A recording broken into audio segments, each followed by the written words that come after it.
এখন রয়েছি পটুয়াখালীর খেপুপাড়ার নীলগঞ্জের সলিমপুর নামক একটি এলাকাতে এবং এটি হচ্ছে মূলত নিম্নাঞ্চল। আপনাকে যদি এখনকার চিত্র দেখায় তাহলে দেখতে পারবেন যে নিম্নাঞ্চল একেবারেই প্লাবিত হয়েছে, যেহেতু গতকাল ঘূর্ণিঝড় হয়েছে। ঘূর্ণিঝড়ের ফলে জলোচ্ছ্বাস হয়েছে, জলোচ্ছ্বাসের কারণে মূলত এই পানিটি জমে আছে এবং এখানে কিন্তু মানুষ পানিবন্দী অবস্থাতে রয়েছেন। শুধুমাত্র এখানকার চিত্র নয়, এটি কিন্তু আসলে দক্ষিণ পশ্চিমাঞ্চলের প্রায় প্রতিটি জেলারই নিম্নাঞ্চলের চিত্র। জলোচ্ছ্বাস হয়েছে, জলোচ্ছ্বাসের কারণে নিম্নাঞ্চল প্লাবিত হয়েছে এবং মানুষ পানিবন্দী অবস্থাতে এখনো রয়েছেন। ফলে তাদের যে খাওয়া দাওয়া বা নিত্য নৈমিত্তিক কাজ সেটি এখন পুরোপুরি বন্ধ অবস্থাতে রয়েছে এবং তারা যে অবস্থান করছেন এখানে সরকারিভাবে বা বেসরকারিভাবে কোনো ত্রাণ এখনো তাদের কাছে এসে পৌঁছায়নি বলে আমরা জানতে পেরেছি। এবং আরেকটি বিষয় জানিয়ে রাখি যে এই যে সলিমপুর এখানে যেখানে অবস্থান করছে, যেটি একেবারে তলিয়ে গেছে, সেখানে বেড়িবাঁধটি কিন্তু ভেঙে গেছে।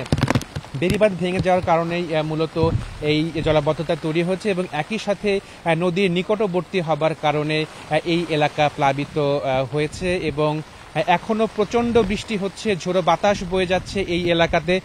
ফলে এই যে নিম্নাঞ্চলের এলাকা, পানি কখন নেমে যাবে অথবা আদৌ নামবে কিনা সেটি নিয়ে কিন্তু এখানে যারা স্থানীয় যারা রয়েছেন তারা কিন্তু আতঙ্কের মধ্যে রয়েছেন। তারা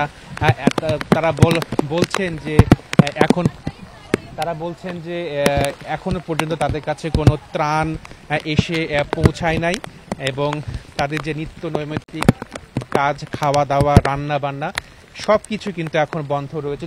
আমি এখন কথা বলবো একজন পানিবন্দী নারীর সাথে। তো আপনারা কতদিন ধরে অথবা কত সময় ধরে এরকম পানিবন্দী অবস্থাতে রয়েছেন? আজকে 3 দিন। তো আপনাদের খাওয়া দাওয়া কিভাবে হচ্ছে? আমাদের কোনো খাওয়া দাওয়া নাই, মানে শুকনো খাবার আনি, এগুলো খাই। তো আপনারা তো 3 দিন ধরে বন্দী অবস্থাতে রয়েছেন, তো সরকারি বেসরকারি কোনো ত্রাণ আপনারা পেয়েছেন কিনা? না, আমাদেরকে এখন তোমার কিছুই দেয় নাই।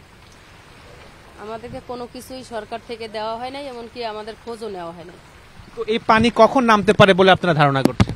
পানি নামতে মনে করেন এই 3টের দিক দিয়ে নামবে, আবার রাত্রে 11টার সময় আবার উঠবে, আবার সারা রাত এরকম থাকে। গতকাল তো ঘূর্ণিঝড় হয়েছে, আঘাত এনেছে, তো আপনারা কি সারা রাত এখানেই ছিলেন নাকি আশ্রয় কেন্দ্রে গিয়েছিলেন? আমরা এখানেই ছিলাম, মানে আমাদের ঘর মালামাল এগুলো সেভ করার জন্য, আর ঘরের টানা দিছি, মানে ঘরটা পড়ে যাইতে আছে। ঘরের চতুর্কুল সব খুঁড়ি বাইরে গেছে, পানিতে সব নিয়ে গেছে। তো মানুষ না থাকলে তো ঘরের জোর থাকে না, এই জন্য আমরা ঘরে আমি ছিলাম আর আমার ছেলের বউ আর এগুলো আমরা পারে দিছিলাম।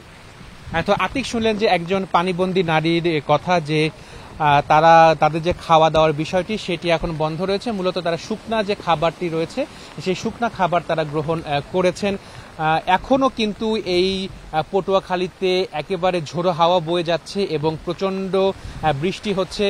যদি আবহাওয়া অধিদপ্তরের পক্ষ থেকে বলা হয়েছে যে ঘূর্ণিঝড় রিমাল সেটি কিন্তু স্থল গভীর নিম্নচাপে পরিণত হয়েছে, সেটি আরো দুর্বল হয়ে স্থল নিম্নচাপে পরিণত হবে। তবে আবহাওয়া অধিদপ্তরের পক্ষ থেকে বলা হয়েছে এই রিমালের কারণে কিন্তু দক্ষিণ পশ্চিমাঞ্চল সহ সারা দেশের বিভিন্ন জেলাতে ভারী থেকে অতি ভারী বৃষ্টি হতে পারে। সেই অতি ভারী বৃষ্টি কিন্তু এখন হচ্ছে।